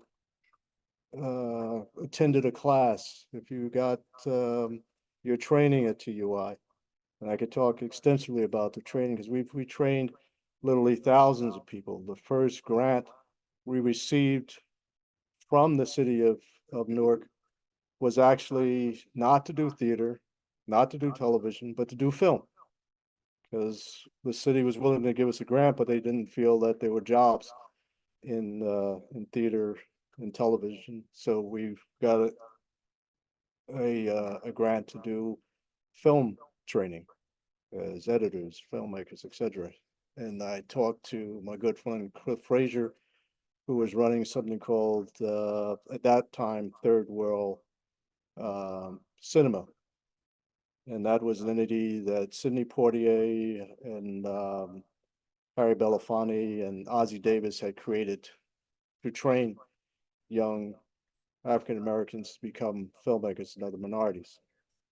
And we teamed up and we did a program here, and we trained a number of people as cameramen, as technicians, and many of those people are now union filmmakers, etc. But that's going early back in the 70s.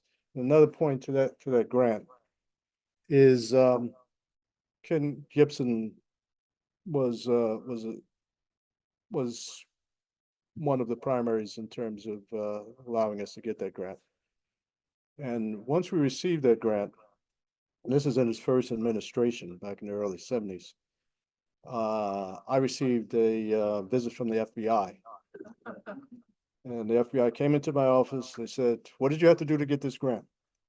I said, we filled out the application, we submitted it, and we obviously had the best application. And what? Yeah, who did you have to pay? Who was part of this? And they said, listen, we just filled out the application like everybody else had an opportunity. We got the grant. They said, you sure? I said, I repeated again. As he was walking out of my office, he threw his card on my desk and he said, you change my mind. If you change your mind, call me. So even back in Ken's first administration, they were going after him. And again, this is the importance of voting. I mean, and that we have a lot of people who've been indicted I won't speak to guilt or anything of that nature, but there was a conscientious effort to, as there has been through the years, to take down our leadership, to discredit, to challenge our ability to govern and have access to capital. And the only way to change those things is if we vote. So I'm not telling you who to vote for, but you certainly should look in terms of what's going to be in your interest. So again, I could talk the rest of the afternoon, but I know you didn't bring me here to do that. Hopefully, I've said something that has been of utility to you. Any errors I say is from myself. Anything that I've done has been positive, that has been of utility, is all through the will of God. And I thank him for this blessing to be here. Thank you all for sharing and this opportunity. And Francisco, you remember when Tom was still alive, we gave a tribute to him. And one of his friends, Al Santana, came up to me after. He said, "Hey," and then Tom was right there. He said, "Hey, you're getting a tribute like you were. This is a memorial." We all laughed, and that's what this sort of feels like to me. Hopefully, it's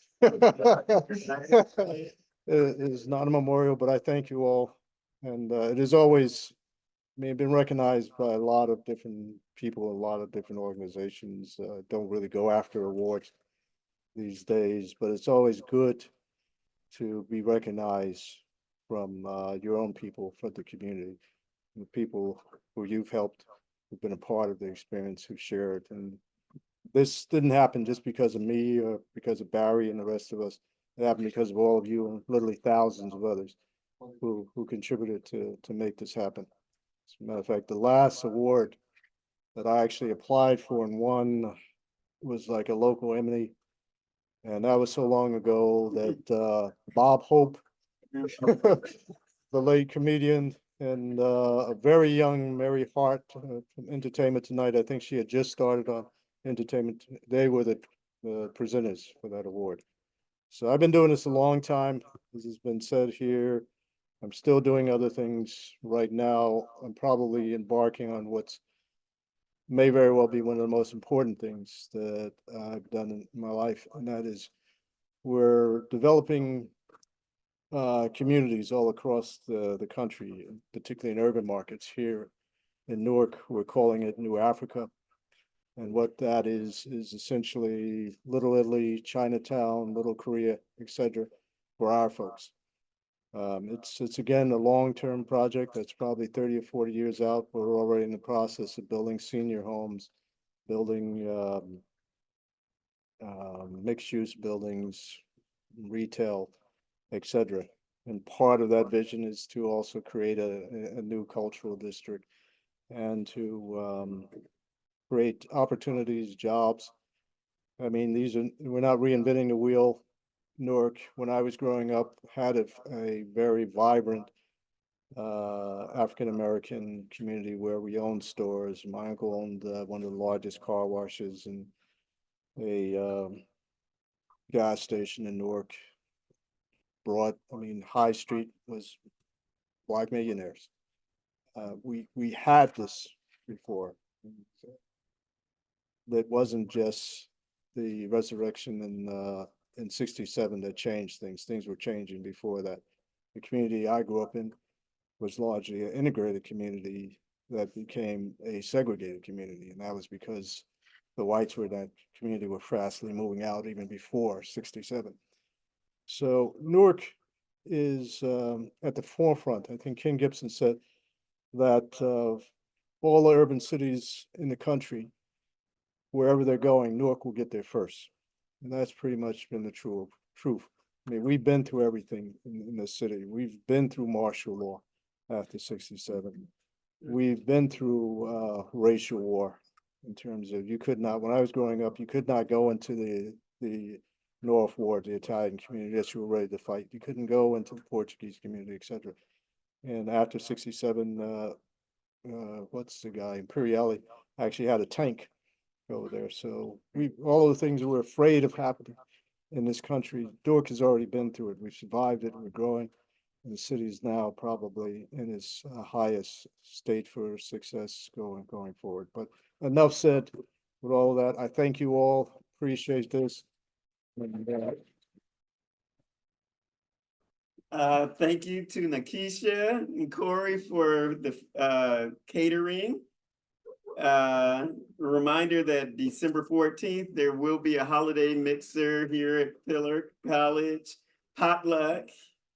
And do not forget to vote. We have voter registration forms here available. And that's all I have. I'd love to bring Don up for final remarks. Thank you for being here, and thank you for your patience, and thank you, Clarence, for your delivery of wisdom. A lot of nuggets that you dropped, and we're certainly hoping to gather them in the recording, and we're going to distribute it. So we're blessed again to have you and to be able to receive all the aspects of the importance of your journey. So thank you. Thank you.